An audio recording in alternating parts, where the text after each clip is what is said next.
Welcome to another edition of Kyle Meredith with. It's the interview series presented by WFPK at WFPK.org, Consequence, and the Consequence Podcast Network. Thank you so much for checking out the series. As always, you know what to do. Hit that subscribe button if you like what you see. I put out 3 new interviews every single week, so it's a great way to keep up with all of your favorite artists. One of my all-time favorite artists I get to talk to today, Neil Finn. Hello, sir. Hello there, Kyle. How are you doing? I'm doing great. It's a pleasure to talk to you. I'm so excited to be saying that there is a brand new Crowded House record, not something that I think I expected to say anytime soon. Correct. Coming out this week. I mean, very soon. If it's not already out when you play this, I don't know. But yeah, we're excited too. We had it probably ready to go midway through last year. But the nature of the strangest year of any of our recent memories had it that we decided we wanted to well, at least have the possibility of a bit of touring and good activity to accompany it. We're proud of it, and we're able to make that time count for something, actually. Yeah, I mean, it's so good hearing what you're doing. And I say this, you know, about every single record that you put out. I feel like I'm a broken record when I'm talking about your music, but I always enjoy. This is no different. I should ask, and I didn't even say the album title with the Dreamers Are Waiting. I should ask the obvious question: why revive the name? What brought it on? Why now? Well, I mean, lots happened in the last few years, and some really unexpected surprises. Being asked to join Fleetwood Mac was a very, just totally unexpected and a real delight, and gave me an experience of music which I wasn't expecting, and filled me full of enthusiasm to be about being in a classic band. You know, I got a chance to kind of come in like a dream, sing with Stevie and Christine, play with John and be reminded of what it is about bands that are always so rare and so special, is the combination of strong personalities and the way that and I realized I have my own experience of that, and it's something to it. It was worth attaching myself to, both in a romantic way and an inspired way, but it seemed like it needed to have a redefinition or a reinvention at the heart of it. And the band I'd just been playing with has done that so many times. Mostly courtesy of Mick's sort of relentless drive. But it gave me heart, gave me spirit for that kind of experience. And with Mitchell, having connected with Mitchell again in recent times, played some gigs with him, and marveled at the atmospheres and his unique way of looking at music. Having played a lot with Liam and Elroy, my 2 sons, who've now become well-rounded, writers, arrangers, and incredibly good players. And Nick is just. Nick is Nick. He's always been a great friend, and he's responsible for some of the sound of Crowded House with his very characterful bass playing, but also the look of his artwork. And I can see one of them behind you there, the first Crowded House album. You could spot it from a mile off. That's Nick Seymour right there, ladies and gentlemen. It felt like, hey, there's all this resource, and to give it a sense of occasion, to be Crowded House again suddenly felt really exciting and had great potential. And we jumped at it. Everyone felt the same way. I seeded the idea with Nick first, and his eyes lit up, as they often do. But he really thought it was a great idea. Yeah, and then to go on, first off, to hear what you all have done musically on here, but to get into what you're singing about, because I think maybe it was an interview, maybe it was a press sheet or something like that, but you talked about the original band mentality and the philosophy, of what Crowded House was meant to be, in the early days in the 80s. How much of that rings true, and what exactly is that? Because we're talking about, well, you're reflecting the nature of the world to a certain degree, but I feel like that has always kind of been a part of the message that you have sang about in Crowded House songs. Well, I mean, the way that I end up writing lyrics is a very, it may be not an uncommon way, but for me, it's the only way I can do it with it. It's a little bit of what's really going on, a little bit of what I imagine might be going on, a few dreams thrown in, some skullduggery to make words join other words and let sentences make some kind of sense. And it's the sound of the words that in themselves carry a kind of an alchemy, or, something that makes you feel something. And occasionally I'm quite content to allow nonsense to be those kind of lines, because some of them they make me feel something. So it's a combination of all sorts. And so there's always a bit of current day going on. And there certainly is on this record. There's things like Whatever You Want. You can't watch anxious news broadcasts for a year about seemingly impossible grandstanding, supporting of lies, the supporting of you know, people saying outrageous things, and then everyone around them going, "Yeah, it's true," you know. And if I keep saying yes, enough people might believe it, and I'll keep my job, you know, that kind of thing. But yes, man, it just sparked a song, you know, whatever you want. And I don't normally write probably that close to current events, but that was definitely one. In other cases, there's you know, echoes and shadows of what's going on and impressions, but I let it all be part of the process. Yeah. You get that with Playing with Fire a little bit too. I mean, there's that line that stands Yeah, out. Let's be quiet. The next generation's talking. yeah. Well, that was on the surface of it, it's a kind of joyous song, you know, with a big um, Burt Bacharach swingle singers kind of chorus, which always has a hint of irony attached for me. As beautiful as all those musics are, they have a kind of a mad positivity that could possibly be drug induced. And so it sort of suited the mood of like, well, everything's great, isn't it? We're all just having a fantastic time, but hang on a minute, maybe it's not. Maybe it's all going to fall in a heap. I wanted that song to sort of represent both sides of the view. I think it ends up in a vaguely positive state, but I think it's an acknowledgement that most of us are sitting around going, God, you know, it's going to be okay. Everything's going to be okay. But in the back of your mind, you're going, look, maybe it's not. Maybe we're really at a time. And certainly the next generation, if it wasn't for the fact that they are, a lot of them, the ones that I know, incredibly clever and switched on and realistic, I would be quite pessimistic. But you know, that generation makes me quite optimistic. It seems like the latest generation. This isn't anything new, by the way. I don't think, but you know, when they look for the songs to speak for the moment, the cyclical moment that's happening here is, of course, I've heard more covers of younger artists doing "Don't Dream It's Over" in the past 3-4 years than I feel like I've heard in my entire lifetime. I don't know. Is that have you had that sense? It's a song that keeps coming, keeps going. Yeah. I have others. I would hesitate. I would encourage young people to check out. That would be really good covers. No, but I'm delighted. Obviously, anything that happens in that realm is one of the mysteries of music, and I'm absolutely delighted to have, you know, Miley Cyrus singing "Don't Dream It's Over." It's obviously opening it up to a whole new audience. There's probably people who think she wrote it, which is fine with me. I always thought that the ultimate measure of a song's success is that a song might be sung in 50, 100 years' time, have the words having been changed, the people no idea who wrote it, and it's just being enjoyed around a fire or something. That feels like some kind of legacy that would be worth having, you know. Yeah. It take the ego, take the celebrity out of it, just let the song remain. It's funny that you said that in a way that you have other songs. We had a weird little moment here in my house 2 nights ago. My wife had a musical dream, you know, Mm-hmm.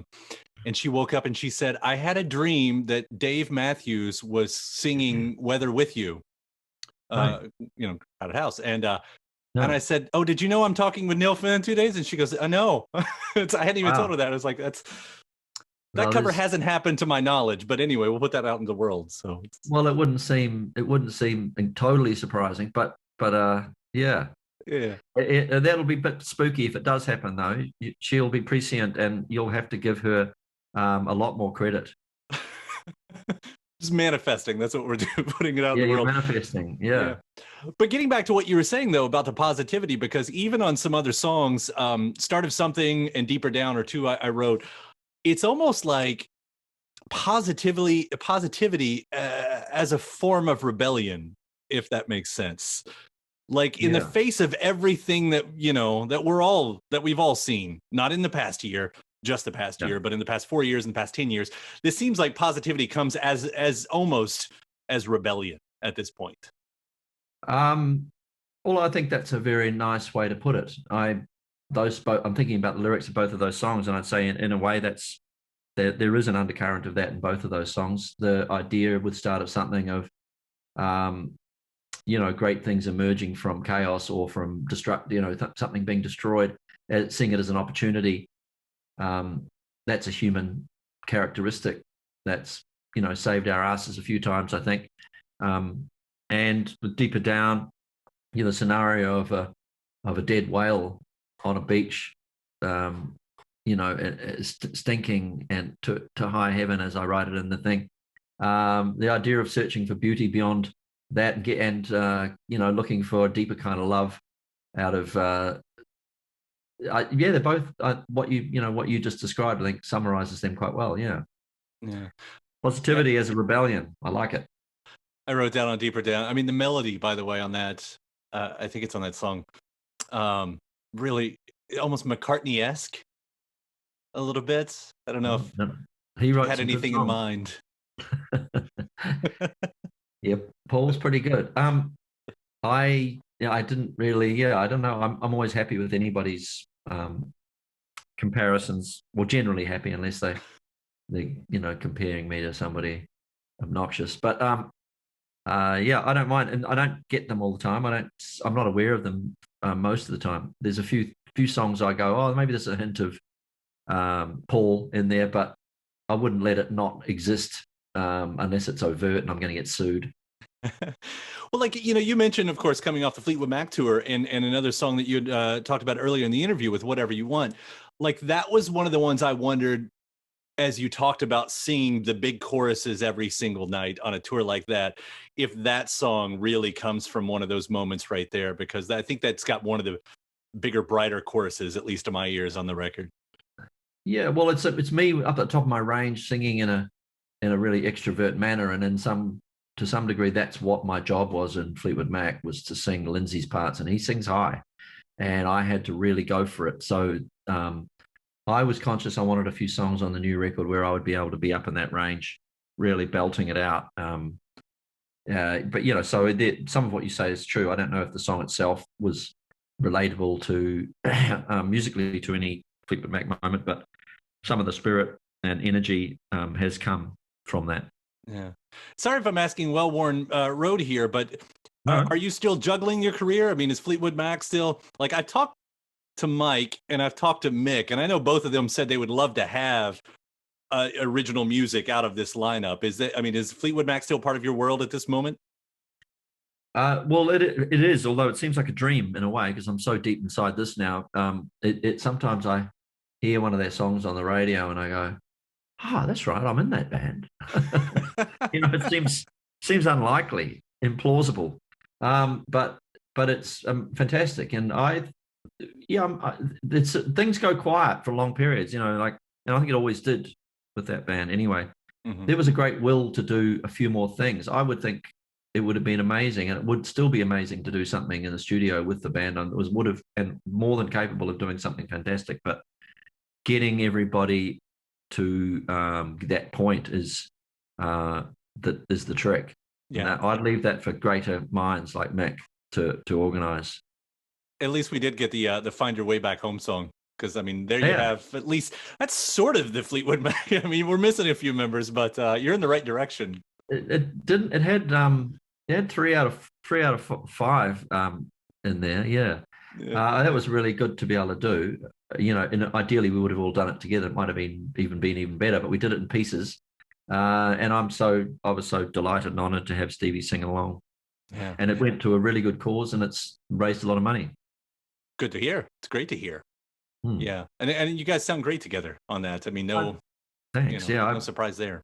I think that was the whole thing, standing in rehearsal in Hawaii when this idea came up, was actually we sounded good singing together. So that was the clincher. Yeah. While we're speaking of other people too, I'll point out the single of this record with "Dreamers Are Waiting" to the Island. I mean, what a cool groove on that. But you've also outsourced this song for some really interesting remixes too. Tame, Impala, and Unknown Mortal Orchestra. What about that song said, "Oh, this is going to be good" in the remix world?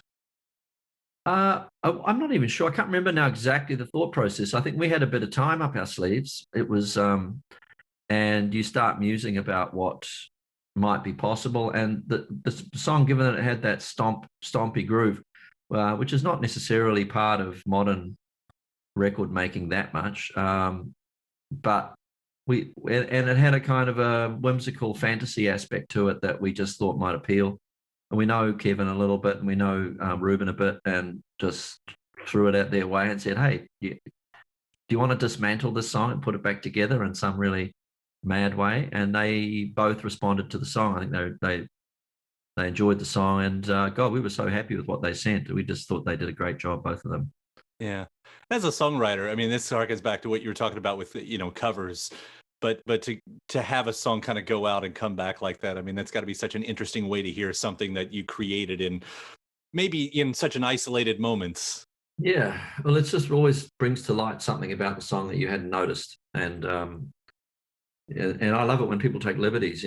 It's great. I don't like being precious about it. And what I said before about my greatest compliment for a song would be as if it was being sung by somebody in 50 years' time, and they had got the words all wrong, and they changed a few of the chords, but the song was still there intact doing its job. I kind of think that you're hastening that process by letting people take it apart right now. Right. Let the melody live. Right. Absolutely. Well, you have the interesting benefit, I don't know if that's the right word, of being one of the first artists in the world who's been able to tour. Yeah. In the past year. I will ask, did you notice anything different? Because as everyone talks about, can't wait to get back, I miss it so much. Getting back out there, was there a noticeable difference to it at all? Well, it was enormously familiar, obviously. And once we were in the middle of a show, you're just stepping straight into an old coat, But what was different initially getting on stage was that we all had a sort of a silly grin on our face, and we were going, "This is actually happening now," and you can't quite believe it. And you see that look on the audience's face for a few songs, as well as like they've kind of forgotten a little bit about what it is, and then they loosen up as the next few songs emerge. And then by, half through the set, everyone's going absolute nuts again. But there was definitely this feeling in the first few songs with big, wide smiles and people looking at each other and looking around and a lovely, joyous unfamiliarity again. Yeah. I did one show around here. It was a regional artist, and I showed up and it was outside. And at first I thought for a moment, it was just like nothing had ever happened. It was like, there's the song, everybody claps at the end, we're doing our thing. And it wasn't until one of the songs where everyone started singing along. Yeah. And just out of nowhere, just the tears welled up. And it's the first moment I realized, what we hadn't had. And that's everything. Well, strangely, we had a moment in the first Auckland show where people they were having a great time, but they were still sitting down. It was, in a way, slightly surprising. We'd done all these really up-tempo songs and they'd been going down a storm, but the front anyway, we're still sitting down. We're going, I'm not one of those people that's going to go, come on, get up and dance, people. But then we did 4 Seasons in One Day, which is one of the most mellow songs in the set, and everybody got up on their feet and sang it. It was like they needed, rather than a dancing moment, they were looking for a moment to all be together singing something, and it was actually quite magical. And they sang it like at the top of their voices and in 3-part harmonies and all stood up. Yeah, it was kind of most unexpected. But from there on, it was, rock the house with 4 Seasons in One Day. Full on.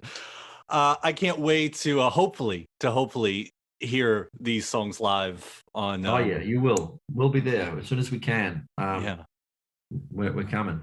Yeah, I look forward to it, as I do everything that you put out, and your family. I mean, I keep up with Liam. Did I just see that Elroy had put out something too? He's got something new. Elroy's just put out. I mean, it's something he's had for a little while, and it's getting a proper release now. At least in America, and the vinyl of his record that's going to be available, I would say, is one of the greatest sounding vinyl records I've ever heard, because he really went in deep into the minutiae of how to get the best result. So, hey, people, bear witness to it if you listen. And it's a great record full of fantastic tunes, but boy, it's a good sounding vinyl.